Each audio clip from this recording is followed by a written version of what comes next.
नमस्कार, लक्षवेधीमध्ये आपल्या सगळ्यांचं स्वागत। मी प्रसाद काथे। अंतरवली सराटी या जालन्यातल्या गावामध्ये सुरू झालेलं मनोज जरांगेंचं आंदोलन अद्याप कायम आहे। जरांगेंनी आपल्या तब्येतीची काळजी करावी, आंदोलनाच्या दरम्यान जी भूमिका ते मांडतायत त्या अनुषंगाने लढा सुरू ठेवावा, पण तब्येतीकडे दुर्लक्ष करू नये अशी एक सार्वत्रिक प्रतिक्रिया महाराष्ट्रात आहे। महाराष्ट्रातल्या या प्रतिक्रियेच्याच अनुषंगाने जरांगे आपलं आंदोलन कायम ठेवत असतानाच दुसऱ्या बाजूला एक नवा पेच आणि नवी अडचण समोर येताना दिसतेय। ती आहे कुणबी प्रमाणपत्राची।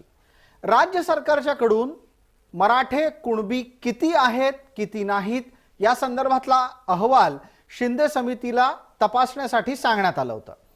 या समितीने आतापर्यंत केलेल्या तपासाच्या अनुसार आत्ताच्या घडीला जवळपास 12,000 मराठ्यांकडे कुणबी संदर्भातले दाखले सापडलेले आहेत अशी माहिती समोर येते आणि त्याचा प्राथमिक अहवाल राज्याच्या मंत्रिमंडळाने स्वीकारला सुद्धा आहे।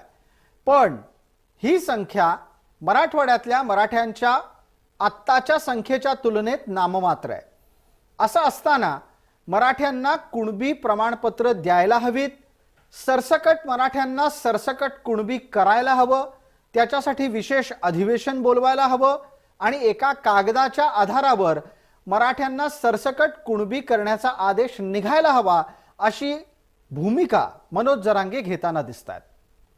मनोज जरांगे यांची ही भूमिका कायदेसम्मत आहे का हे तपासणं यासाठी गरजेचं आहे, कारण ज्या अनुषंगाने त्यांनी हे संपूर्ण आंदोलन उभं केलंय आणि त्या आंदोलनाला महाराष्ट्रातला समस्त सकल मराठा समाज पाठिंबा देतोय, त्या मराठा समाजाला याची जाणीव होणं गरजेचं आहे की कोणताही कागद न दाखवता केवळ आणि केवळ मराठा नोंद असलेल्या व्यक्तीला कुणबी केलं जाऊ शकतं का। चातुर्वर्ण व्यवस्थेमध्ये मराठा क्षत्रिय गटात येतात, कुणबी शूद्र गटात येतात। सवर्ण असा सरकारी कायद्याने सरकारी आदेशाने शूद्र होऊ शकतो का हेही घटनात्मक बाबींवर तपासावं लागेल। आत्ताच्या घडीला मराठ्यांना आरक्षण हवं आहे, ते दिलंच गेलं पाहिजे या आग्रही भूमिकेच्यासाठी महाराष्ट्रभर आंदोलन होत असताना नक्की कुठलं आरक्षण हवंय याचं उत्तरही जरांगेंना समाजाला द्यावं लागेल। एका बाजूला आरक्षणाच्या साठीची भूमिका मांडली जात असताना ती टप्प्याटप्प्यानं आणि सारखी सारखी बदलणं परवडणारं नाही, कारण अशा पद्धतीनं जर आंदोलनाचं नेतृत्व म्हणून जरांगे आपली भूमिका बदलताना दिसले तर नक्की आंदोलन कोणत्या वाटेनं पुढे चाललंय हे उत्तर सापडणार नाही, परिस्थिती गोंधळाची निर्माण होईल। महाराष्ट्रात हा गोंधळ नक्की कुणाला घालायचा असेल तर त्याच्यासाठी जरांगेंनी आपला खांदा उपलब्ध करून देता कामा नये हे निक्षून सांगण्याची गरज आहे। कारण आरक्षण मागण्याचा अधिकार प्रत्येकाला आहे, आरक्षण देण्याचा अधिकार घटनादत्त आहे।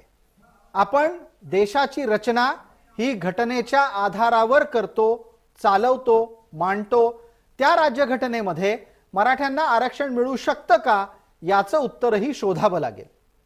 जरांगे पाटील एका बाजूला एका कागदाच्या आधारावर सरसकट मराठ्यांना सरसकट कुणबी करा म्हणत असतील तर असं आरक्षण मिळू शकणार नाही हे सुद्धा सांगायला हवं आणि तशाच प्रकारे कुठलीही भूलथाप ही आत्ताच्या घड्याला मराठ्यांना देता कामा नये, ती कोणीही देता कामा नये हे सुद्धा मनोज जरांगेंना सांगायला हवं।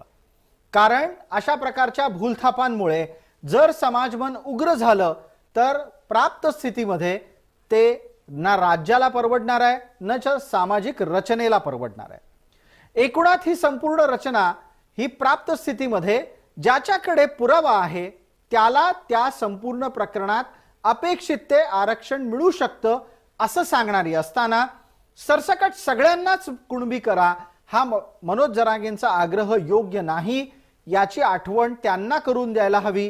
कारण त्या निमित्तानं अख्खा मराठा समाज हा आपल्याला एका क्षणात कोणीतरी कुणबी करून टाकतंय या आनंदात आणि भावनेत जगत असेल तर त्यांना हलवून जाग करण्याची गरज आहे।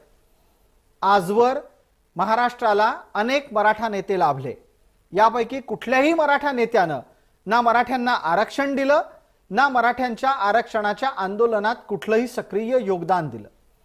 राज्यात परिस्थिती बदलली आणि आपल्या विपरीत परिस्थिती आहे असं लक्षात आल्याच्या नंतर ज्यांनी कुणी मराठा आरक्षणाचं आंदोलन चालवलेलं आहे त्यांचा हेतू शुद्ध नाही हे मनोज जरांगेंना लक्षात यायला हवं।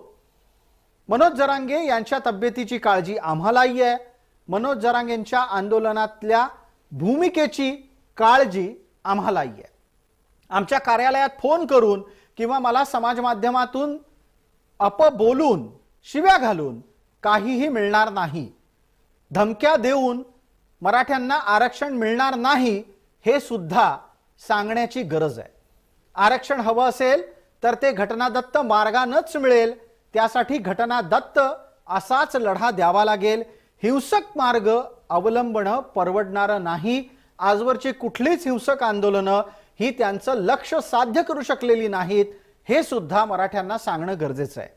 हिंसाचार टाळा, शांततेच्या मार्गाने आपल्या मागण्या सरकारसमोर न्यायदत्त आणि लोकशाही मार्गाने ठेवा। सरकारला जेरीस आणण्याचे अनेक मार्ग लोकशाहीत सुद्धा आहेत हे विसरू नका। या सर्व परिस्थितीला सामोरं जात असताना केवळ आणि केवळ आपल्या मनाला पटणारी भूमिका मांडली जात नसेल तर त्या माणसाला फोन करून धमकी देण्याचे मार्ग करत असाल तर हे सहानुभूती गमावणारं कृत्य आहे हे विसरू नका। आमच्या कार्यालयात धमक्या देणारे फोन येत आहेत, मला वैयक्तिकरित्या सुद्धा समाज माध्यमातून शिव्या घातल्या जात आहेत। यानं कुठल्याही आरक्षणाच्या आंदोलनाला यश मिळणार नाही हे मी नम्रपणे सांगू इच्छितो। आता या इतक्या लांबलचक प्रस्तावनेचं कारण आहे सरसकट मराठ्यांना सरसकट कुणबी करा ही भूमिका गोंधळात टाकणारी आहे। ती मराठा आरक्षणाला वेगळ्या वाटेला घेऊन चालली आहे हे आम्हाला अधोरेखित करावंसं वाटतं। म्हणूनच या चर्चेत या निमित्तानं आपल्या सोबत कोण मान्यवर आहेत त्यांचा परिचय करून देण्यापूर्वी मला पटकन आधी सरसकट मराठ्यांना सरसकट कुणबी करा या संदर्भात मुख्यमंत्री शिंदे काय म्हणाले ते आपल्याला ऐकवायचं आहे आणि त्याचबरोबर जरांगे पाटील काय म्हणाले तेही ऐकवायचं आहे। आधी आपण या दोघांच्या भूमिका ऐकणार आहोत, मग चर्चेसाठी जे मान्यवर आपल्या सोबत आहेत त्यांच्यापर्यंत पोहोचणार आहोत। सुप्रीम कोर्टाने रद्द केलेलं आरक्षण जे आहे हे आरक्षण आताच्या क्युरेटिव्ह पिटिशनमध्ये त्याच्या त्रुटी दूर करण्याचं काम आणि मराठा समाज मागास कसा आहे हे सिद्ध करण्याचं काम वार फुटिंगवर युद्ध पातळीवर आमचं सरकार करेल आणि टिकणारं कायद्याच्या चौकटीत बसणारं आरक्षण जे आहे हे देण्यासाठी सरकार कटिबद्ध आहे। सरकारने जबाबदारी घेतलेली आहे। महाराष्ट्रातल्या मराठा समाजाला सरसकट कुणबी प्रमाणपत्र देण्याच्या हालचाली या 2 दिवसाच्या आत विशेष अधिवेशन बोलून करावं, कारण मात्र आम्ही थांबायला तयार नाही। पुन्हा एकदा सांगतो, तुम्ही परत म्हणू नका सरकार की असं काय झालं, अर्धवट आम्ही घेणार नाहीत आणि ते पाऊल तुम्ही उचलू नका ही तुम्हाला हात जोडून विनंती आहे। धन्यवाद। आपण चर्चेसाठी आपल्या सोबत असलेल्या मान्यवरांपर्यंत पोहोचतोय। डॉक्टर चंद्रसेन कोठावळे हे मनोज जरांगे पाटील यांचे समर्थक या नात्यानं आपल्या चर्चेत आहेत। आपल्या सोबत ओबीसीचे नेता अभ्यासक या नात्यानं श्रावण डेवरे आहेत। आबासाहेब पाटील मराठा समन्वयक या नात्यानं आपल्याला या चर्चेत प्रत्यक्ष थोड्याच वेळात दिसतील। मला पटकन विचारायचं आहे डॉक्टर चंद्रसेन कोठावळे आपल्याला, चंद्रसेन कोठावळे आता ज्या पद्धतीनं मराठा आंदोलन पुढे सरकतं आहे या आरक्षणाच्या आंदोलनाच्या निमित्तानं आपण नक्की कोणतं आरक्षण अपेक्षित करताय? सरसकट मराठ्यांना सरसकट कुणबी करण्याचं आरक्षण अपेक्षित करताय का सरसकट मराठ्यांना सरसकट मराठा म्हणून अपेक्षित करता आहात आरक्षण? काथे सर नमस्कार। नमस्कार। मराठा आरक्षणाच्या संदर्भामध्ये मराठ्यांना ओबीसी प्रवर्गामधून मराठा कुणबी प्रमाणपत्राच्या आधारे 50%च्या आतून कायम टिकणारं आरक्षण मराठा समाज बांधवांना हवा आहे आणि जरांगे पाटील मराठा आंदोलनाचे प्रणेते जरांगे पाटील यांनी सुद्धा हेच सांगितलेलं आहे की आम्हाला ओबीसीच्या प्रवर्गामधून कुणबी तत्सम प्रमाणपत्राच्या आधारे मराठा समाज बांधवाला हे आरक्षण दिलं पाहिजे आणि त्यासाठी आग्रही स्वरूपाची भूमिका आहे आणि ते आरक्षण शासनाने दिलं पाहिजे अशा प्रकारचा मराठा समाज बांधवांचा आग्रह आहे. डॉक्टर चंद्रसेन कोठावळे, आपण ही जी भूमिका मांडली त्यातला हा जो कुणबी होण्याचा आग्रह आहे हा व्यवहार्य आहे का? ज्यांच्याकडे कागद नाही ते सुद्धा कुणबी होऊ शकतील का? हा मुद्दा कळीचा आहे. जो तपशील आमच्याकडे आहे तो असं सांगतो की शिंदे समितीला सुमारे 12,000 जणांचे पुरावे सापडलेत. ती 12,000 मंडळी कुणबी होऊ शकतात जर त्यांच्याकडे असतील तर कागदपत्र, पण कागदपत्र दाखवणार नाही, कुणबी करा असा आग्रह योग्य आहे का? डॉक्टर कोठावळे.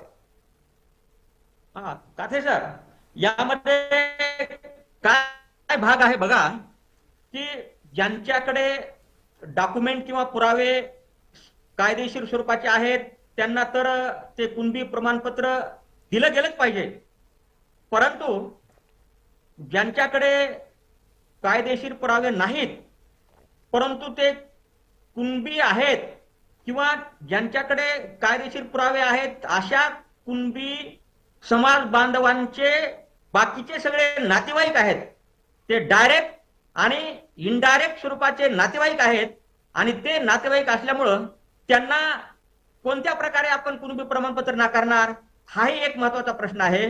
आणि म्हणून आता प्रश्न असा आहे बघा की विदर्भातले कुणबी आणि मराठवाड्यातले कुणबी हे एकमेकांचे पाहुणे आहेत, रोटी बेटी व्यवहार होतो त्यांचा आणि पिढ्यानपिढ्या हे चालू आहे.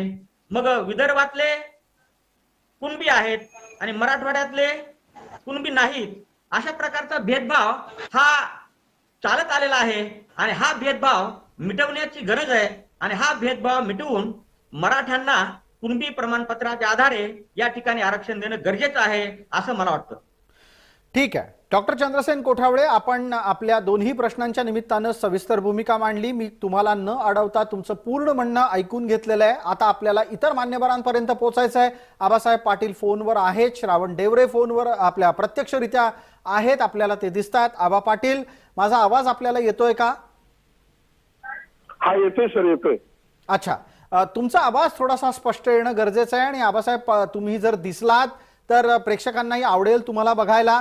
माझा प्रश्न आपल्यासाठी असा आहे, डॉक्टर चंद्रसेन कोठावळे यांनी जो तर्क दिलाय आणि ज्या तर्काच्या आधारे कागदपत्र नसलेल्याला पण कुणबी करा अशी मागणी लावली जातीये समोर पुढे, ती मराठवाड्यापुरती योग्य आहे का ती सरसकट महाराष्ट्रात होणं शक्य आहे? तुम्ही यावर बोलणार आहात आणि अभ्यासक या नात्यानं मी श्रावण डेवरेंनाही तुमच्या नंतर संधी देणार आहे. आबासाहेब पाटील, आपलं 1 मिनिट सुरू होत आहे.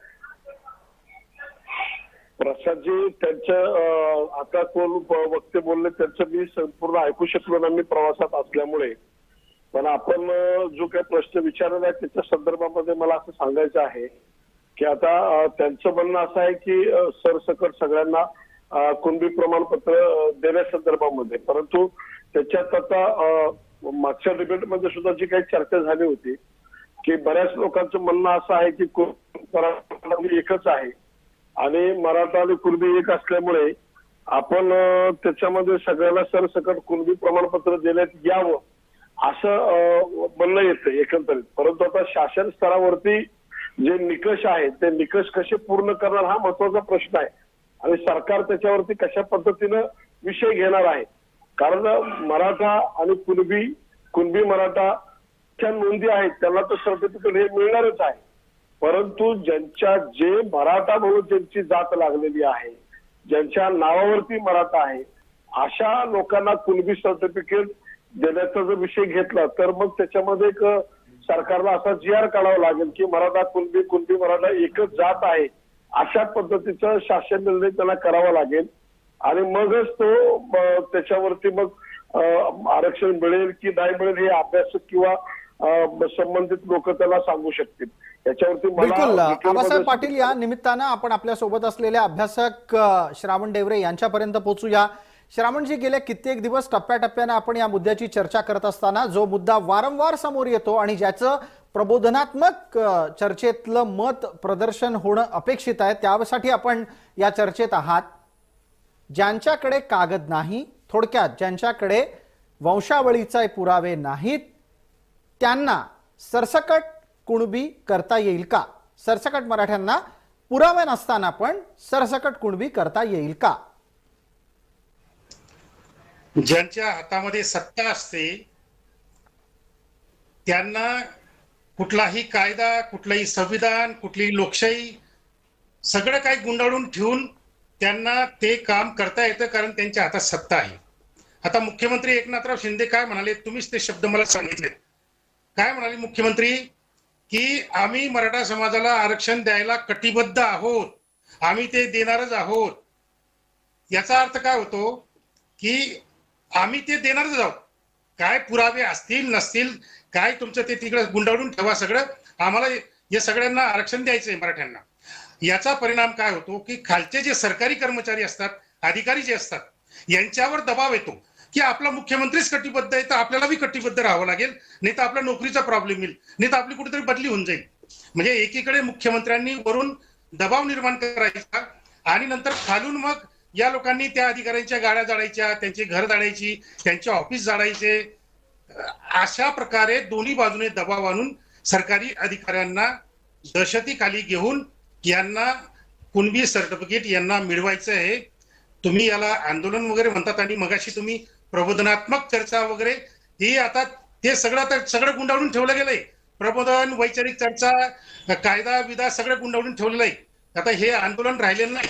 तुम्ही कोणत्या अर्थाने जाळपोळ आंदोलन म्हणतात, कोणत्या अर्थाने तुम्ही घरांना आगी लावल्यात, हॉटेल जाळलं गेलं, आमच्या एका कार्यकर्त्याचं सुभाष राऊत म्हणून त्यांचं घर जाळलं गेलं, त्यांचं हॉटेल जाळलं गेलं, याला तुम्ही आंदोलन कसं काय म्हणू शकतात? ही सरकार पुरस्कृत गुंडगिरी आहे आणि या सरकार पुरस्कृत गुंडगिरीला तुम्ही आंदोलन कसं काय म्हणता? मला आंदोलन काय असतं? आंदोलन हे लोकशाहीच्या मार्गाने चालतं, शांततेच्या मार्गाने चालतं. आणि महात्मा गांधींनी जेव्हा 1942ला चढेजाव आंदोलन केलं त्यावेळेस महात्मा गांधींच्या समोर अहिंसा हा महत्वाचा मुद्दा होता आणि चोरीचं लुटमार प्रकरण घडलं आणि तेव्हा महात्मा गांधींनी सांगितलं की या लुटमार करणाऱ्या लोकांचं आंदोलन मला चालवायचं नाही आहे, या हिंसक लोकांचं आंदोलन मला चालवायचं नाही. महात्मा गांधींनी ते चालू आंदोलन मागे घेतलं. जी श्रावण डेवरेजी, आपला आवाज येता जरा थोडासा अडचण निर्माण होताना दिसते आहे. आउटसिंकही थोडंसं आहे. मी त्या निमित्तानं सुधारणा करण्यासाठी 1 मिनिटाचा वेळ घेतो आणि जो मुद्दा तुम्ही मांडलात त्या निमित्तानं चर्चेला आणखीन पुढे नेतो. एका बाजूला ज्या वेळेला सरसकट मराठ्यांना सरसकट कुणबी करा या मागणीसाठी जरांगे पाटील आग्रही दिसत आहेत आणि ही मागणी योग्य नाही, ही अशा प्रकारे शक्य नाही हे मराठ्यांना सांगण्याची गरज असताना तसं सांगण्याची हिंमत कोणी का दाखवत नाही हा प्रश्न आहे. आणि याच्यावर आपण बोलाच, पण मी आपला तांत्रिक संपर्क पुन्हा एकदा प्रस्थापित करेपर्यंत डॉक्टर चंद्रसेन कोठावळे यांच्यापर्यंत जाऊन आपल्याकडे येतो आहे. चंद्रसेन कोठावळे, उत्तर द्या. सरसकट मराठ्यांना सरसकट कुणबी कागदपत्राच्या शिवाय करा हे शक्य नाही. कागदाशिवाय सरकार चालणार नाही, कागदाशिवाय सरकारमधला कुठलाही निर्णय कायद्याच्या आधारे टिकणार नाही हे मराठ्यांना सांगण्याची गरज आहे.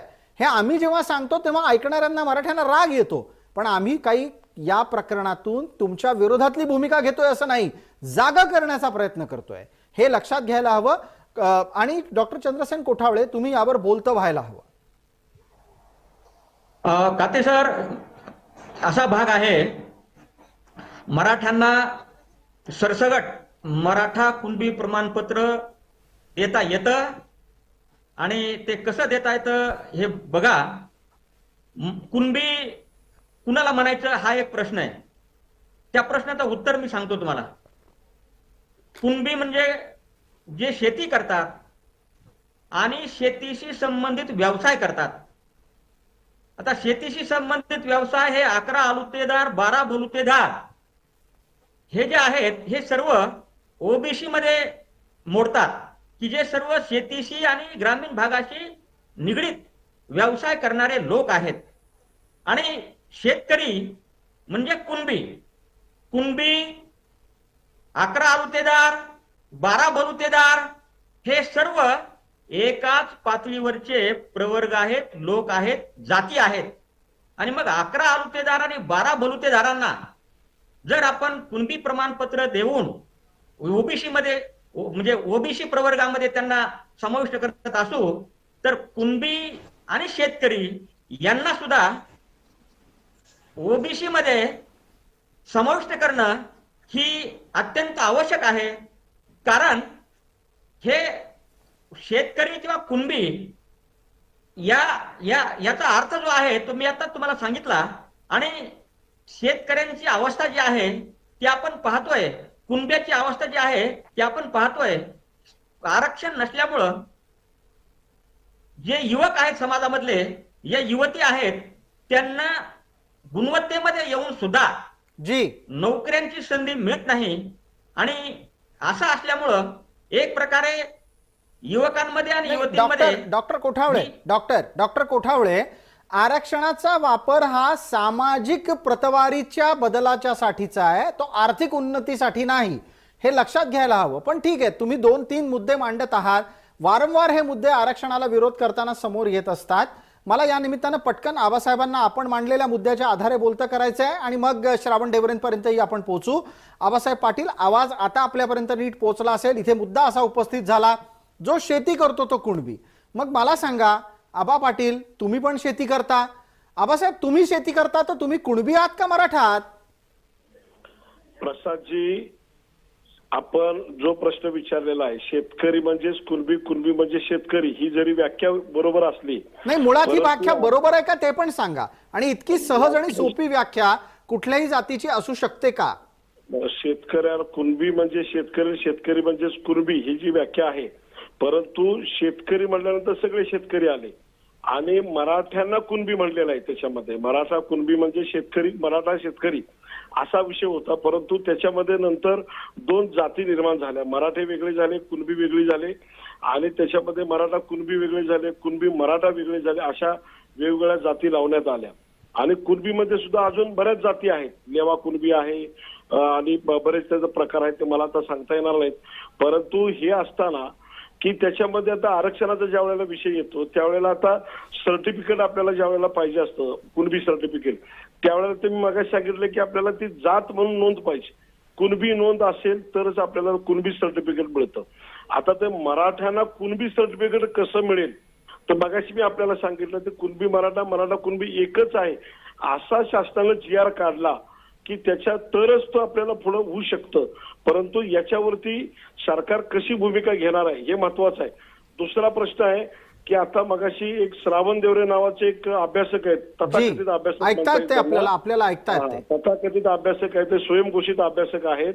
तर त्यांना तुम्ही टीव्हीवरती नीट बोलायला सांगा, नाहीतर मी सगळ्या चॅनेलच्या समोर या माणसाला मी एकेरी भाषेत उल्लेख करेल. ज्या पद्धतीनं मनोज जरांगेंच्या आंदोलनात ते गुंडगिरी, दडपशाही आणि ते वेगळ्या पद्धतीनं घेऊन चालल्यात की त्याच्यामध्ये तुम्हाला जे प्रश्न विचारले त्याच्यावरती त्यांनी बोलावं. ठीक आहे आबासाहेब, तुमच्या भावना पोहोचल्या. आंदोलनात निमित्तानं झालेल्या हिंसाचाराच्या बद्दल त्यांची ती चिंता होती. आपण त्या मुद्द्याला आत्ता स्पर्श नाही करायचा आहे. आपण आता हा जो कुणबी मराठा, मराठा कुणबीतला मुद्दा आहे त्याला अनुषंगून पुढे जाऊया. तुम्ही असं सांगता आहात की कुणबी मराठा, मराठा कुणबी याच्या संदर्भातला शासन आदेश येणं गरजेचं आहे. मला पटकन आपल्यासोबत असलेल्या श्रावण ढेवरे यांना बोलतं करायचंय. श्रावण ढेवरे, आपण सांगावं, शेती करणारा प्रत्येक जण कुणबी असा जर समजा आपण ग्रह करून घेत असू, तर माझे पूर्वज पण एकेकाळी शेती करणारेच असतील. भारतात बहुसंख्य लोक आजही शेती करतात, पण ते सगळेच कुणबी नाहीत. आणि मी काही या स्थितीमध्ये ना मराठा आहे ना कुणबी आहे. मग अशा वेळेला माझे पूर्वज जर समजा शेती करणारे निघाले तर मला कुणबी होता येईल का? या देशामध्ये सर्वात मोठा शेतकरी अमिताभ बच्चन आहे. अमिताभ बच्चन. मग अमिताभ बच्चनने पण अर्ज करायचा का की मला कुणबी सर्टिफिकेट द्या, मला ओबीसी सवलती द्या? अहो, सगळे कारखानदार, सगळे भांडवलदार, अंबानी अदानी पासून तर सगळे टाटा बिर्ला पर्यंत यांच्या नावावर हजार एकर जमिनी आहेत. लक्षात घ्या, शेती म्हणून. मग त्यांना तुम्ही कुणबी म्हणणार का? त्यांना तुम्ही सर्टिफिकेट देणार का कुणबी म्हणून? आणि त्यांना ओबीसी आरक्षण देणार का अदानी अंबानीला आणि अमिताभ बच्चनला? साधा कॉमन सेन्स वापरला पाहिजे. तेवढाही कॉमन सेन्स जर नसेल, तेवढाही जर अभ्यास नसेल, तर कशासाठी या सगळ्या उठाठेवी चालू आहेत? आणि सगळ्यांना मान्य आहे, म्हणजे आतापर्यंत एवढे मराठा मुख्यमंत्री होऊन गेलेत, तुम्ही पण सांगितलं की मराठा मुख्यमंत्री होऊन गेलेत, कुणीही मराठा आरक्षणावर विचार केला नाही, चर्चा केला नाही, कारण त्यांच्या दृष्टीने चुकीचा मुद्दा होता, फालतू मुद्दा होता, म्हणून त्यांनी कधीच चर्चा केली नाही. हे सगळे नाटक जे सुरू झालं, हे फडणवीस आल्यानंतर हे नाटक सुरू झालं. आणि फडणवीस यांना एक पेशवाईची परंपरा असल्यामुळे, कारण त्यांच्या आजोबा पंजोबा खापर पंजोबा कधीतरी पेशवे होते, तर पेशव्यांना एक गोष्ट माहित असते की जर या बहुजनांवर राज्य करायचं असेल तर या बहुजनांच्या जाती जातीमध्ये भांडणं लावा, धनगर विरुद्ध आदिवासी, मराठा विरुद्ध ओबीसी असं भांडणं लावा आणि यांच्यावर राज्य करा. हे पेशव्यांचं बर. सत्तेचं सूत्र आहे, अच्छा, लक्षात घ्या. म्हणजे आणि सगळ्यात तुम्हाला असं सुचवायचंय की जे काही चाललंय ते फडणवीसांच्या मुळे चाललंय. आपल्याला कोठावळेंना यावर उत्तर द्यायला संधी द्यायची आणि आबासाहेब पाटील यांनीही यावर बोलावं. कोठावळे, कुणाच्या सांगण्यावरून हे आंदोलन चाललेलं आहे? फडणवीसांच्या सांगण्यावरून चाललंय एवढं आंदोलन? काथेजी, श्रावण देवरे साहेबांना ह्या ज्या प्रतिक्रिया त्यांच्या आहेत त्या बऱ्याच पूर्वग्रह दूषित पद्धतीनं ते बोलतायत. चर्चेच्या पद्धतीने बोललं पाहिजे. मला काही चर्चेची पद्धत सोडून बोलता येणार नाही, परंतु मी त्यांना एवढंच सांगेल की त्यांनी जे उदाहरण दिलं, अमिताभला लाखो एकर शेती आहे. देवरे साहेब, तुम्ही लक्षात घ्या, मूळ शेतकरी आणि नंतर जमिनी घेऊन झालेला शेतकरी याच्यामध्ये तुम्हाला काय फरक जाणवतो?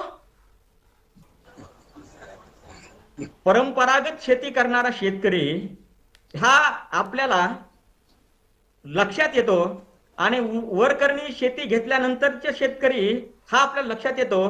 आणि ह्या आपण जर मागे पुरावे बघितले तर अगदी 1881 पासून आपण जर पुरावे पाहिले तर आपल्याला ब्रिटिशकालीन जनगणना पाहायला मिळते. बर. आणि तुम्हाला ब्रिटिशकालीन जनगणनेमध्ये महाराष्ट्रामध्ये 31 लाखाच्या वर कुणबीच्या नोंदी आहेत. आणि नंतरचं जे काही मंडल आयोग आहे त्या मंडल आयोगामध्ये मराठा हा शब्द प्रयोग सुद्धा किंवा ठीक आहे. मराठा हा प्रवर्ग सुद्धा ओबीसी मध्ये आहे. अशा प्रकारची यादी आहे. बर, आणि त्या यादीमध्ये आपण वेळे मर्यादेमध्ये आपली भूमिका मांडायची आहे. मला पटकन एका प्रश्नाचं उत्तर नाही सापडलं तुमच्याकडून की जरांगे पाटलांच्या आंदोलनाच्या मागे फडणवीस आहेत असा आरोप श्रावण देवरे करतायत. म्हणजे मला तर कळतच नाही की सगळ्यात जास्त टीका जरांगे पाटलांचीही फडणवीसांच्यावर आहे. एकेरीमध्ये फडणवीसांचा उल्लेख जरांगे पाटील वारंवार करतात. मग अशा वेळेला जो दावा देवरेंनी केलाय त्याच्यावरचं उत्तर आबासाहेब पाटील यांच्याकडे आहे का? एकदा मागून बघूयात. आबासाहेब, 30 सेकंद उरली आहेत, वेळ मर्यादेत बोलावं. प्रसादजी, हा जो श्रावण देवरे आहे याला मराठा समाजाबद्दल याला प्रचंड मोठ्या प्रमाणामध्ये ह्याच्या मनामध्ये द्वेष आहे. आणि आता जो श्रावण देवरे बोलत आहे हा गांजा मारून आलेला आहे का? आता गांजा पिऊन आलाय बहुतेक मला वाटतं तो. आणि त्याला तुम्ही नीट सांगा की टीव्हीवरती चॅनेलवरती ज्या पद्धतीने मराठ्यांच्या आरक्षणाच्या बद्दल जो बोलतोय जी, आणि अशा माणसाला पुन्हा तुम्ही चॅनेलवरती बोलू नका. नाही आबासाहेब, आपल्याला मर्यादा पाळायला हव्यात. आपण तुमच्यासारख्या माणसांनी अशा प्रकारची भाषा वापरू नये, मी विनंती करतो तुम्हाला. आणि जी भूमिका मांडली त्याच्यावर 30 सेकंदात उत्तर द्या. आंदोलन कोणाच्या तरी सांगण्यावरून होतंय का? बस त्याचं म्हणणं तो कोणत्या आधारावर म्हणतो की हे आंदोलन फडणवीसांनी सांगून केले का? मग त्याच्या बापाला विचारू दे ना जाऊन तिथं, त्या छगन भुजबळला विचार जाऊन की आंदोलन कोणी बसवलं ते. आबासाहेब असं करू नका, ही भाषा बरोबर नाही. आपण मर्यादित राहून प्रत्येकाला आपापली भूमिका पटवून देता येऊ शकते आणि तशी केली पाहिजे. मला आत्ताच्या घडीला आपण माफ करा, केवळ आणि केवळ वेळ मर्यादेमध्ये मी आपल्याला थांबवतोय. अन्यथा मी आपल्याशी भाषेच्या अनुषंगाने योग्य पद्धतीनं चर्चेत सहभागी करून घेण्याची संधी निश्चित देता येऊ शकली असती. तुर्तास आपण सर्व मान्यवर चर्चेत सहभागी झालात त्याबद्दल आपले मनपूर्वक आभार. लक्षवेधीच्या या चर्चेमध्ये तुर्तास इतकंच. सर्व प्रेक्षकांना जय महाराष्ट्र.